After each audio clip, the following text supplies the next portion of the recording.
A sua força está na sua fé. Tem fé, tem força. Força para lutar, para trabalhar, para fazer frente com os problemas. Tem força, porque crê que esse Deus não vai falhar com você. Você acha que o Deus que tirou Daniel da cova, que o Deus que tirou José da prisão, o Deus que tirou Jeremias do fundo do poço, você acha que esse Deus não pode tirar você dessa situação? Tire essas coisas da sua cabeça. Eu já fui preso, eu tenho um nome sujo, como é que minha vida vai mudar? Ninguém vai abrir a porta para mim. Deus abre a porta para você.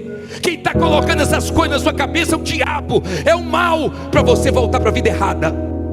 Porque com o nome sujo ou com o nome limpo, Deus vai te honrar, se você se voltar para Ele.